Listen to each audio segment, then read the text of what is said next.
Hello. Welcome to Healthy by Choice, the podcast that's here to ignite your belief in what's truly possible for your health and well-being. Hi, I'm Dr. Kerry, and what lights me up is empowering others. My mission has always been to inspire you to take your health seriously and give you the tools to understand your body on a deeper, more meaningful level. In each episode, we'll explore the healing power of nature, the role of real food as medicine, and how intentional movement can restore balance to your body and mind. So whether you're on a journey of prevention, recovery, or simply seeking more vitality, this podcast is your reminder. You hold the power to heal. Thanks so much for joining me.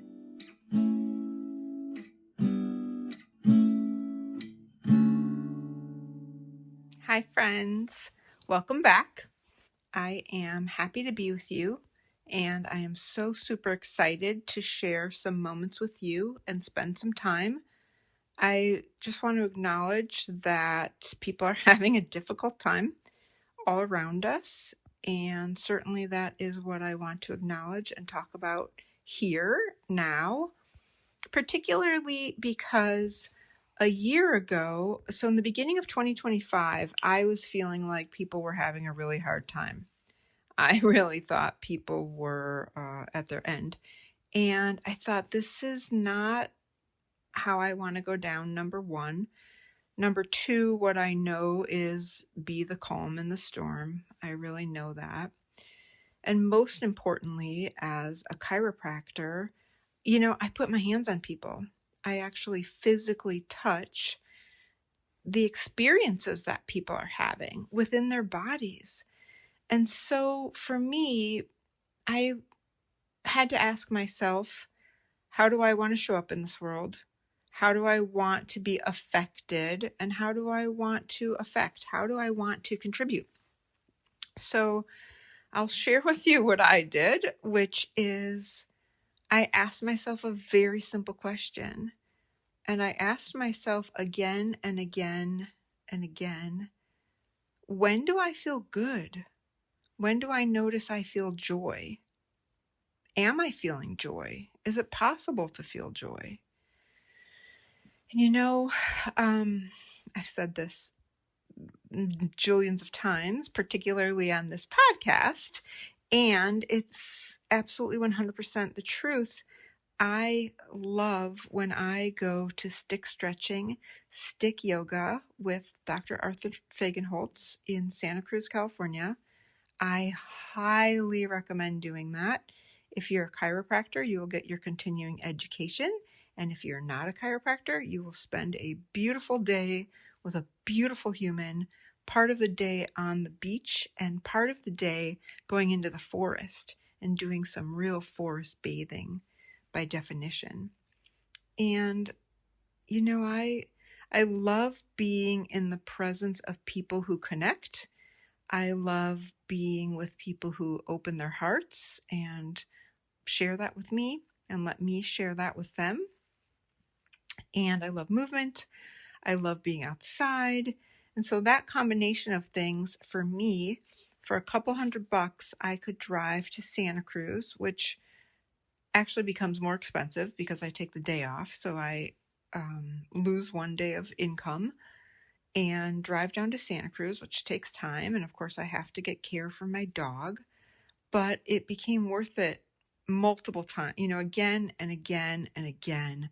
I just kept signing up to pour into my own cup, to fill my own heart, and to just feel like I know joy. Like I know what feels good. I know when I feel good. And so I did that. I gifted myself that. And I have absolutely no regrets. And the most exciting thing is that what came out of that is Arthur said that he is going to continue to teach. He's currently 77 years old and he loves teaching, but he does not want to travel. So people can come to him in Santa Cruz and people can take his classes with him on the beach and with him in the forest, which is amazing. And I heard myself say, well, kind of all I want to do is travel. I really love California and I want to, go all around. And being at his classes so many times, I know what he's doing. And I just approached him and I said, with your blessing, I would like to teach what you do. And of course, I also took his teacher training course, but he gave me his blessing, which is beyond amazing. And so a part of why I am so fulfilled and why I feel like even though things are not as I wish they were in the rest of the world, my heart feels good, my body feels good, my state of mind is good. I always say body, mind, spirit, your emotional, clearly your emotional health, mental health, and spiritual health, as well as physical health, are, I would say, equally important to me. And I feel like that Venn diagram of my mental, spiritual, emotional, and physical health all get addressed and treated and just enhanced by doing stick yoga, stick stretching, and particularly by going to class with Dr. Arthur. And so now I am giving that to myself as an instructor, and I'm giving it to the docs who, come to me and come to my courses. So with that said, I just want to remind you of a couple of things you can do for yourself that are healing, that are grounding, right? We talked about this in another podcast. I think it was called Grounding. But number one, you can repeat what I will tell myself is I'll just inhale, remind myself in this moment, I am safe. And it's true, in this moment, I am safe. And sometimes I have to do it multiple times. Sometimes I do it while I am grounding. The Midwest is, the whole East is experiencing some rather extreme weather right now. So if you're in California or a warm place and you're able to step outside, and particularly step outside barefoot, get some on you, stare at a tree, watch the wind, watch the sky, and just breathe in, right now, in this moment, I am safe. We really do want to regulate our own nervous systems. And again, because I touch people, it's so important to me that I'm in touch with myself before I exchange energy with other people. So sometimes I just breathe into my heart, my actual physical heart, my metaphysical heart, and just my heart space. So I drop from my head to my heart, particularly when I'm driving to work, when sometimes before I leave the house, I look at the calendar and I look at who's on my schedule, and I just look at every one of those names and I breathe peace and love into each one of those names. Whatever it is you have ahead of you, just really give yourself a moment, create peace, right? Create safety. And sometimes when the world is loud, just create silence or calm, for lack of a better word. We don't want to move toward the chaos. We want to move away, like actually tuning into ourselves, not tuning out, as in, I recognize that sometimes, as we call it, bad TV or doom scrolling can be perfectly appropriate. But in this moment, I'm asking you to just sit with stillness, not even necessarily all that much.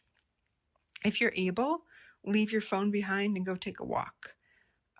Find stillness, find nature, find nurture, whatever that means. but absolutely more breathing, right? We know that peace does not come from the outside. We want to practice inside, our own nervous systems first.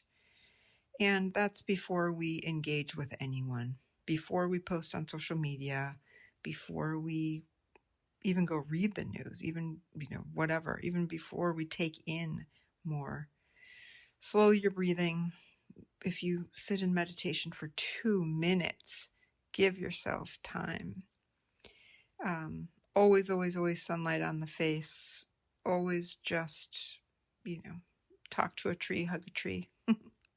Thank it. Remind yourself that you are safe. Remind yourself that that tree is safe. Just look at it.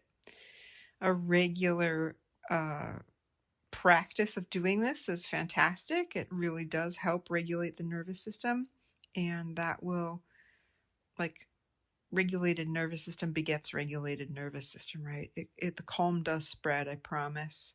The presence spreads, your peace spreads. Be that calm in this world for yourself, for your family, for your loved ones, and then choose to create peace within your own heart. That's really my goal these days, is not just to feel better, but to be peace, to show up kinder, honestly. And then I'm able to listen better. I'm able to make a clearer choice. I'm able to act rather than react, right? Or to respond rather than to react. But it's really important to me as a leader that I choose calm. And I just think to anchor into our bodies, which is natural. Dogs do it every morning. Cats do it if you watch nature. And then root in compassion. That's really important. It's one of my primary driving forces, is to be compassionate and to connect to something deeper. And I will let you decide what that means for you. But for me, connecting to something deeper means I'm going to be present for the people that I serve. I take it very seriously that people trust me with their care. I take it very seriously that this is a gift that I have, and that it's my job to bring calm. And so do something small, do something big. If for you it's quiet breathing, if it's turning off the radio, if it's turning up the radio, sing your heart out, to your favorite song. Peace doesn't have to stay personal. You can let the people in the car next to you see you rocking out. However you protect your peace, that, whatever. I love that too. Laugh, listen to comedians, do all that stuff. But ground yourself, maybe even share it with somebody. And there are a couple of books that I want to recommend. It's not exactly on the same topic. This is more on forgiveness. Some people need a little bit more right now. And if you have a hard time finding your gratitude, if it's difficult for you to recognize how incredibly blessed and incredibly privileged we are, I have some suggestions. If you've heard of Edith Eger, she is now a psychologist in her 80s or 90s, probably 90s by now, and she was a Holocaust survivor. She's written 2 books. The first one being The Choice, Embrace the Possible. It was phenomenal. Great, great book, changed me. The second book, The Gift, 12 Lessons to Save Your Life.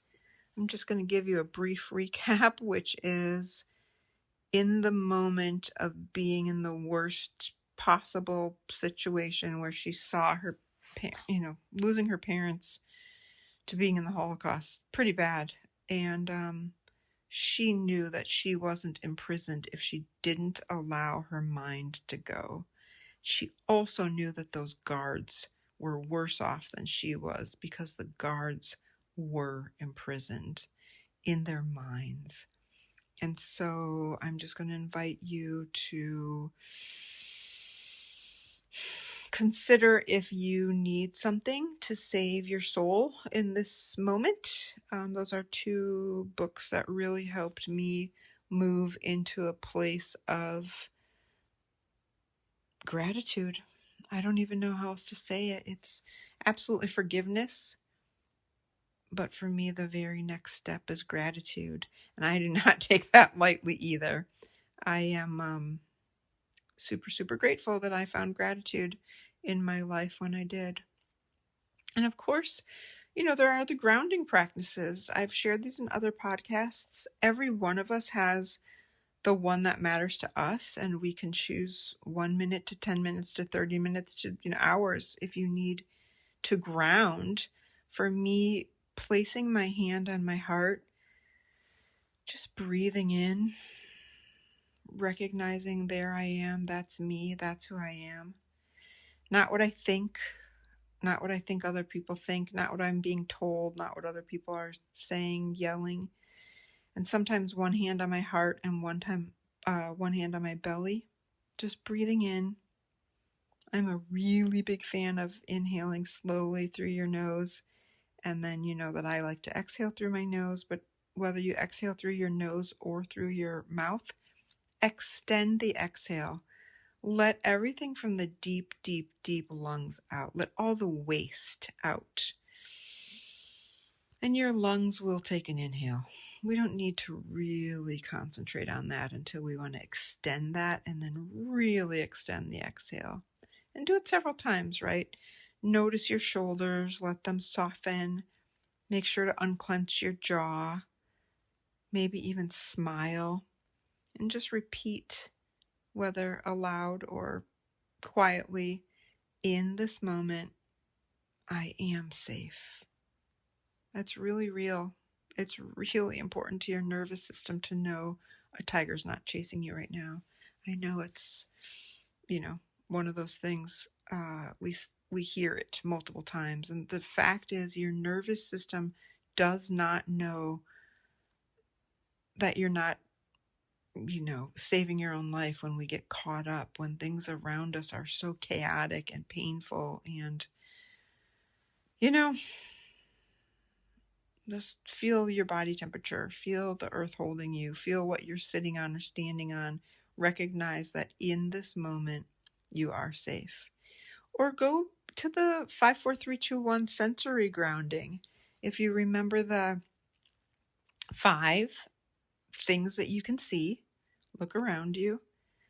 4 things that you can feel, so physical touch. 3 things that you can hear. Good luck with that, depending on your surroundings. 2 things that you can smell. And then 1 thing you can taste. And of course, what you're grateful for. It does take your mind out of fear and back into the present moment. And that's where safety lives. We just want to be in the present moment as often as possible, because in this moment we are safe. And of course, any of your practices that you do regularly or normally or otherwise, please keep those up. Now is the time. Now is the time to realize that there may always be a storm outside of you and never inside of you, to just not let that touch the inside of you. Sometimes I just wrap my arms around myself and remind myself that I'm safe. And many, many times I go for a walk, whether I take myself into the regional park or I take my doggie, which I'm fortunate to have. And sometimes I'll just walk and walk and walk and walk until I feel better. All of these things are things that I do in my courses, by the way, in my continuing ed course, to send the docs, the chiropractors, the participants out to have moments of regulating our nervous systems so that we can go back and care for other people, is the same thing as somebody going to work in an office that feels like chaos, a parent dealing with their child, especially a teacher dealing with other people's kids, and traffic mean, traffic is enough to make you get out of your body and out of your best self. So I like to recognize, it's not about escaping, right? It's not exactly the same as escaping. It's about being more present within myself, within ourselves, and a steady heart, a calm nervous system. It's this felt experience that we all share, and yet it's also for us to recognize now is the time. I mean, we need to care for ourselves. Again, with the, put your own oxygen mask on before you can help others. This, friends, is that. It really, really is. I send you an oxygen mask. I don't even know how to say that with all the love in my heart, but I promise you I'm sending you emotional support oxygen masks. And I love you. I'm so grateful for you. When I count my blessings, I count you twice. And I'm sending you my very, very best. I love you. Be well.